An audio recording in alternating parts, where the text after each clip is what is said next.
मुंबईच्या दादरमधील चित्रा सिनेमागृहाला आग लागल्याची ही बातमी आहे। चित्रा सिनेमागृहातील कॅन्टीनमध्ये आग लागली तर सुदैवाने कोणतीही जीवितहानी झालेली नाही। सिनेमागृहातील कर्मचाऱ्यांनी चित्रपट पाहण्यासाठी आलेल्या प्रेक्षकांना वेळीच बाहेर काढले तर जीवितहानी यामुळे टळलेली आहे। अग्निशमन दलाचे जवान हे घटनास्थळी दाखल झालेत आणि आगीवर नियंत्रण मिळवण्यात यश आले। आगीचं कारण मात्र अद्यापपर्यंत स्पष्ट नाहीये। ही बातमी आपण पाहतोय मुंबईमधून। सिनेमागृहातील कर्मचाऱ्यांनी खरं तर प्रेक्षकांना वेळीच बाहेर काढलं आणि त्यामुळे कोणत्याही प्रकारची जीवितहानी झालेली नाहीये।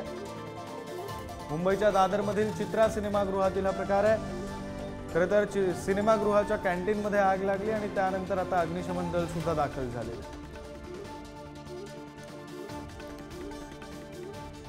प्रतिनिधी अजय माने सध्या फोन लाईनवरून जोडले गेलेले आहेत। अधिकची माहिती त्यांच्याकडून घेऊया। अजय, आपण पाहतोय दादरमध्ये चित्रा सिनेमाच्या कॅन्टीनमध्ये आग लागलेली आहे, काय ताजे अपडेट्स आहे?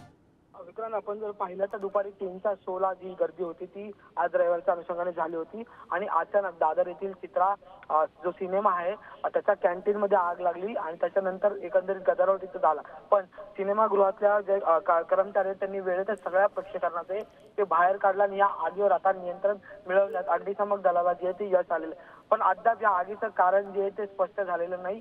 वित्तहानी झालेली आहे पण कोणतीही जीवितहानी किंवा कोणतीही जखम जी आहे ती या संपूर्ण प्रकरणात कोणाला झालेली नाही।